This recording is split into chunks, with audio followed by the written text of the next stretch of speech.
지금부터 생판 처음 보는 레스토랑 점원에게 아기 유괴를 한번 시켜보겠습니다. 그 어떠한 무력 행사 없이 심리만을 이용해서 말이죠. 우선 레스토랑에 전화를 걸도록 하죠. 권위 있고 단호하지만 친절한 말투로 자신의 소속과 직위를 말합니다. 그리고 레스토랑에 미리 대기하고 있던 한 여성의 인상착의를 말하며 확인을 부탁하죠.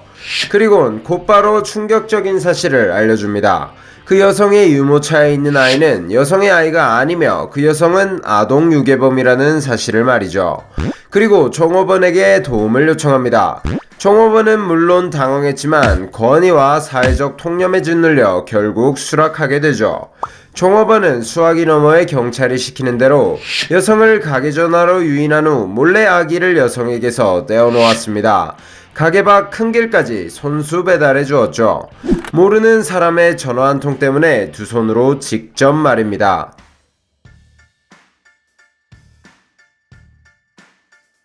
보시다시피 인간은 권위에 아주 약합니다. 그에 반해 그 권위를 둔갑하긴 매우 쉽죠. 인간은 생존하기 위해 무리지어 살아왔고 긴 시간 동안 그에 맞게 진화해왔습니다. 수능은 이렇게 발달해온 우리의 본능이죠. 이 본능은 물론 아직 필요합니다. 하지만 앞선 실험에서 볼 수 있듯 이롭지만은 않죠. 현재 수많은 사람들은 태어난 국가에 따라 종교를 가지기도 하고 이념을 가지기도 합니다. 그리고 자연스럽게 그 이념과 종교에 맞춰 행동을 강요받게 되죠. 우리는 과연 남의 이념과 권위에 휘둘려 어떤 행동까지 할 수 있을까요? 과연 이 수능이라는 본능의 한계는 어디까지일까요? 오늘은 제가 제일 좋아하는 다큐를 한번 리뷰해 보겠습니다. 오늘의 심리학 데런 브라운의 더 푸시 리뷰입니다.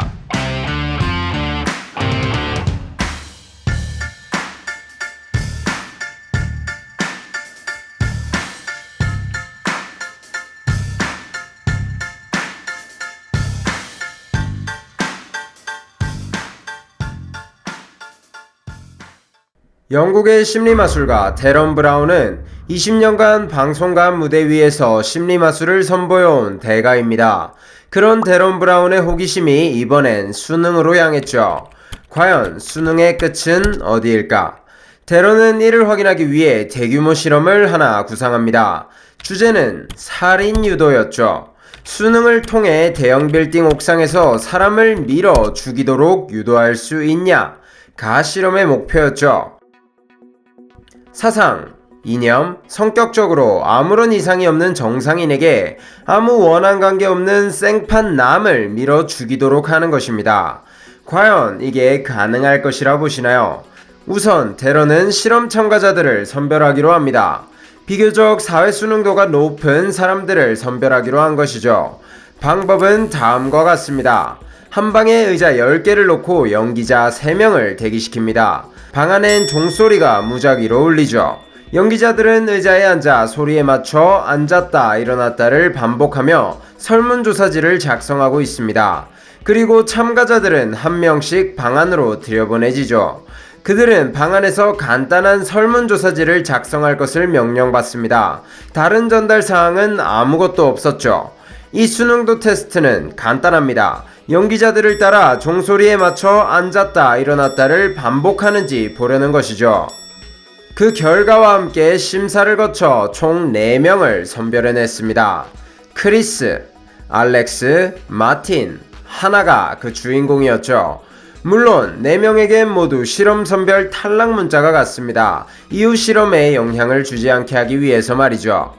그중 크리스는 29살의 미혼 남성으로 인쇄와 디자인 회사의 공동이사이며 자기 인생에 매우 만족하며 살고 있는 신체적, 정신적으로 아주 건강한 남성입니다.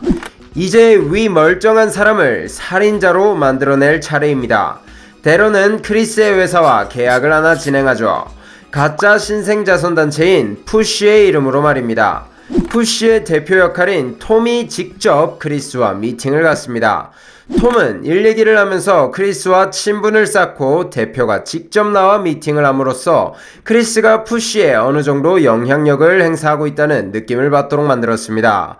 그리고 마지막에 톰은 푸시의 발족 행사에 참여해 인맥을 쌓고 자리를 빛내줄 것을 부탁하죠. 이 발족 행사에서 여러가지 과정을 거치며 크리스는 최종적으로 살인자가 될 계획입니다. 이제 모든 준비는 끝났습니다. 그럼 바로 시작해보도록 하죠. 크리스는 발족 행사에 참여하여 톰을 만나러 갑니다. 톰은 주방 업무를 마무리하고 있었죠. 그때 톰에게 비건 소세지 롤이 사고가 생겨 입고되지 못한다는 소식이 전해졌습니다. 톰은 아무렇지 않다는 듯 일반 소세지 롤을 반으로 나눠서 절반의 일반 소세지 롤에 비건 깃발을 꼽죠. 그러면서 크리스에게 도움을 요청합니다. 급한 이 몇 개 같이 꼽아줄 수 있냐고 말이죠. 이것은 이 실험의 신호탄과 같습니다. 처음으로 자신의 양심에 벗어나는 행동을 명령한 것이죠. 매우 사소하다고 생각할 수 있지만 이 모든 것은 의도된 것입니다. 일명 문전걸치기 전략이라는 것으로 사소한 것부터 하나하나 부탁하면서 점점 큰 것을 요구하는 전략이죠. 비즈니스에서 자주 쓰이는 심리전술 중 하나입니다. 크리스는 당황했지만 결국 비건 깃발을 들고 하나씩 꼽기 시작합니다. 정성껏 꼽은 가짜 베지 소세지 롤을 들고 연회정으로 나간 크리스는 위축되기 시작했습니다. 자신만 초라한 캐주얼 복장이고 모두 정장을 갖춰 입고 있었기 때문이죠. 이렇게 자신이 비교적 초라하게 느껴지는 순간 인간의 수능도는 더 올라가게 됩니다. 이제 자신이 밀어버릴 대상을 만나볼 차례입니다. 자선 행사에 값비싼 물건을 아주 많이 자선한 VIP 버니이죠. 톰은 버니와 크리스를 소개시켜주고 크리스에게 버니의 음료를 가져와 달라고 합니다. 또다시 문전걸치기 전략이 들어간 순간이죠. 세 명은 이제 행사장을 둘러보러 가는데요. 톰은 크리스에게 버니의 가방을 들 것을 명령합니다. 이렇게 점점 크리스는 자신도 모르는 사이 톰의 명령을 계속 이행하고 있죠. 이렇게 점점 크리스의 자아가 약해지는 것입니다. 행사장을 둘러보던 중 옥상에서 크리스는 푸시의 간부들과 인사를 나누게 되고 버니가 난간에 걸터 앉아 담배를 피는 모습을 목격하게 됩니다. 이 모든 것이 크리스에게 주문을 거는 과정이었습니다. 지금부터 본격적으로 크리스를 혼돈의 도가니로 몰아넣어보죠. 크리스는 아무것도 모른 채 버니와 휴식을 가집니다. 그때 버니는 경매 책자를 읽던 중 뜬금없이 경매 책정가에 불만을 가지게 되죠. 버니는 곧바로 톰을 찾아가 역정을 내기 시작했습니다. 하지만 정황상 이미 얘기가 끝난 듯한 내용이었고 버니의 상태가 그닥 좋아 보이지 않았죠. 버니는 심지어 카페트색이 빨강색인 것까지 트집을 잡아가며 화를 냈습니다. 그러다 버니가 발작을 일으키며 쓰러지게 되죠. 아무것도 모르는 우리 크리스는 아주 미칠 지경입니다. 톰은 다급한 목소리로 크리스에게 가방과 자켓을 찾아오라고 명령했죠. 크리스가 약을 찾으러 간 사이 버니와 톰은 해야 할 일이 있는데요. 완벽을 기하기 위해 버니를 진짜 시체로 만드는 일이었습니다. 이를 위해 테러는 2달 전 아카데미 특수분장상에 빛나는 팀에게 버니의 시체 인형 제작을 의뢰했죠. 특수분장팀은 2달간 밤낮 없이 일해가며 시체 인형을 만들어냈는데요. 피부의 촉감, 뼈의 느낌뿐 아니라 털의 위치와 개수까지 똑같은 인형을 만들어냈습니다. 이 완벽한 인형과 크리스의 패닉감이 합쳐져 이 인형은 지금부터 진짜 시체가 될 것입니다. 크리스는 역시나 아무런 눈치도 채지 못한 채 톰에게 묻습니다. 톰은 시간을 달라고 하죠. 그런 톰의 표정은 뭔가 결심한 듯 했습니다. 크리스는 아무 이해 없이 톰을 도와 버니의 시신을 사무실로 옮겼죠. 크리스가 헤어나올 수 없는 늪으로 첫 발을 들인 순간입니다. 사무실로 시신을 옮긴 톰은 시신이 들어갈 만한 나무 상자를 발견하고 그리로 시신을 옮기자고 제안하죠. 크리스는 완전 미칠 지경입니다. 시신을 방으로 옮기는 것과 관짝에 옮기는 것은 기분이 매우 다르니까요. 하지만 크리스는 또다시 톰을 도와 시신을 나무 상자 안으로 옮기게 되죠. 그리고 버니가 죽은 채로 경매가 시작되었습니다. 큰 문제는 경매 진행자가 크리스를 버니로 오해했다는 것이죠. 진행자는 버니에게, 즉 크리스에게 연설을 부탁하였습니다. 크리스는 계속해서 주저했지만 톰의 부탁에 의해 어쩔 수 없이 또다시 벌벌 떨며 자신이 버니인 양 연설까지 해버렸죠. 진짜 이젠 거짓말이 걷잡을 수 없이 커져버린 것입니다. 그 순간 수수께끼 경매가 시작되고 아까 버니를 숨겨둔 나무 상자가 자신의 눈앞을 지나가게 됩니다. 시신을 숨긴 관짝 같은 상자는 다름 아닌 수수께끼 경매 상자였던 것이었죠. 하나둘 입찰을 하기 시작합니다. 1,000달러, 2,000달러, 3,000달러. 크리스는 또다시 스트레스가 극에 달합니다. 여기까지 왔는데 시체를 걸린다면 무슨 상황이 닥칠지 뻔하니까요. 크리스는 경매에 참가했습니다. 어떤 금액에라도 구입할 생각인 것 같았죠. 결국 크리스는 상자를 9,000달러에 매입하였습니다. 하지만 매입이 끝이 아니었죠. 대중들은 상자 안의 물건을 매우 궁금해하였습니다. 톰은 행사 걱정에 크리스에게 또다시 명령을 내리는데요. 크리스는 톰의 명령에 또다시 올린 듯 단상 위로 향합니다. 그리고 상자 앞에 서서 말했죠. 여러분들의 기대를 깨지 않기 위해 상자를 열진 않겠습니다. 비밀의 방에서 50개가량의 CCTV로 크리스를 지켜보던 데런은 화들짝 놀랐습니다. 크리스가 최초로 데런의 시나리오를 이탈했기 때문이죠. 하지만 실험을 이대로 멈출 수는 없습니다. 톰과 크리스는 이대로 시신을 사무실에 둘 수 없겠다 판단하여 시신을 옮기기로 하였습니다. 버니의 시신을 비상구 계단에 두자고 하였죠. 버니가 심장 발작으로 계단에서 구른 것 같이 만들어 나중에 행사가 끝난 후 발견한 척 하자는 것이었습니다.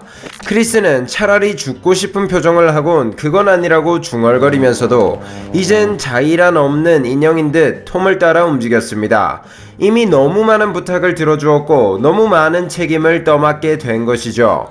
발을 뺄 수 없는 지경까지 오게 되었습니다. 톰은 이제 정말 무리한 부탁을 하기 시작합니다. 양심의 마지막 문을 부수는 부탁이죠. 계단에서 구른 것 같은 멍이 필요하니 버니의 배를 걷어차달라고 부탁하였습니다. 크리스는 고뇌에 빠지죠. 하지만 끝끝내 버니의 배를 걷어차진 못합니다. 결국 두 번째 명령 불이행이 이루어졌는데요. 물론 데런의 세세한 시나리오는 100개가 넘어갑니다. 이 중 고작 2개가 실패한 것인데요. 인간의 심리는 매우 복잡하여 이 2개의 오류만으로도 이미 결과는 알 수 없게 되어버렸습니다. 하지만 아까 얘기했듯 그래도 실험은 멈출 수 없습니다. 이젠 버니의 아내를 조우시킬 차례입니다. 톰은 아까 옥상에서 만난 푸쉬의 간부들과 버니의 아내가 모여있는 곳으로 크리스를 인도하죠. 자신을 버니의 아내라고 소개하는 여성을 보곤 크리스는 얼어붙어 버렸습니다. 버니의 아내는 충격적인 소식을 전하죠.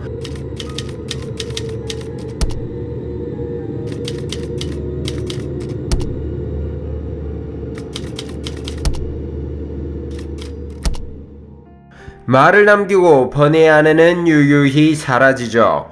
톰은 스트레스가 폭발했습니다. 그곳에 있는 간부들을 모두 데리고 비상구 계단으로 향하죠.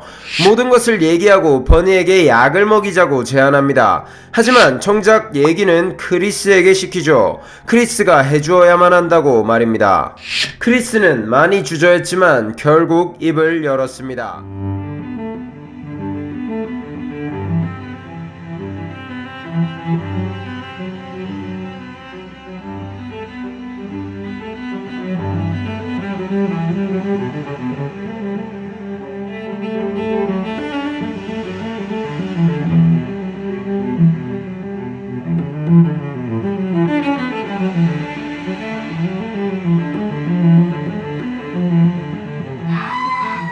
그때 큰 소리가 울려 퍼집니다. 죽은 줄로만 알았던 버니였죠. 톰과 크리스 그리고 간부들은 정신없이 엘리베이터를 타고 옥상으로 쫓아 올라갔습니다. 버니는 녹음기를 들이밀며 후원 따위는 없다고 다 고소할 것이라고 소리친 후 담배나 태울 것이라며 전처럼 난간에 걸터 앉았죠. 푸쉬의 책임자들은 패닉 상태가 되었습니다. 하나둘 이 사업이 망하면 절대 안 되는 이유를 울분에 차 설명하기 시작하였죠. 이상한 눈빛이 오가기 시작했습니다. 하나둘 손을 모으기 시작했죠. 톰은 크리스의 손등을 잡아 끌며 모두의 손등 위에 얹었습니다. 한 간부는 크리스가 해주어야만 한다고 얘기하죠. 크리스는 아직도 충격에서 헤어나오지 못한 채 계속 고개를 가로젓고 있고요. 결국 간부가 마지막 수를 둡니다. 크리스는 결국 감옥에 가는 한이 있더라도 그러한 행동은 절대 할 수 없다며 자리를 이탈해버렸죠. 옥상문을 열어 제낀 크리스의 눈앞엔 데런이 서 있었습니다. 데런이 크리스를 안아주며 실험은 그렇게 마무리되었죠. 결국 크리스는 사람을 죽이지 않았습니다. 하루 정도의 심리 조작으로는 사람을 죽이게 만들지 못하는 것일까요? 그런데 아까 말했듯 이번 실험의 선별 인원은 총 4명이었습니다. 크리스는 그중 마지막 선별 인원이었고요. 그렇다면 앞선 3명은 과연 어떤 선택을 하였을까요? 4명의 참가자들은 모두 똑같이 크리스와 같은 일련의 과정을 경험했습니다. 소세지롤부터 버니와의 조우, 버니의 죽음, 경매, 버니의 시신을 유기하고 발로 차는 일, 그리고 마지막으로 버니를 자기의 손으로 미는 일까지요. 놀라운 점은 이들은 크리스와 조금 달랐다는 것입니다.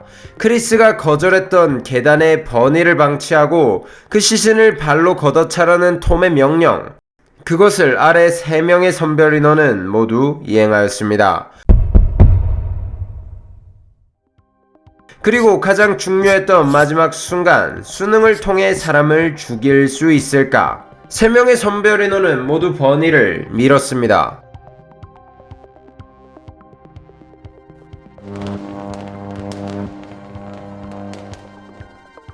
스스로 살인마가 되기를 선택한 것입니다. 자신의 양심, 도덕성, 가치관, 성격을 무시하고 상황과 권위가 이끄는 대로 행동하게 된 것이죠. 반나절도 안 되어 일어난 사건들은 사람을 살인자로 만들기에 충분했습니다. 여러분은 수능의 힘이 두렵지 않으신가요? 과연 여러분은 이 압박을 모두 이겨내고 노라고 대답할 수 있었을까요? 실제 다큐를 시청한다면 당신의 대답은 더욱 불투명해질 것입니다. 당신의 삶은 당신의 삶입니까? 우리는 우리의 삶을 위해 수능의 메커니즘을 이해하고 저항해야만 합니다. 우리는 지금 권위와 이념에 휘둘려 남이 만들어 놓은 대본에 맞춰 춤을 추고 있을 확률이 매우 높습니다. 우리는 아니라고 말할 줄 알아야 합니다. 이상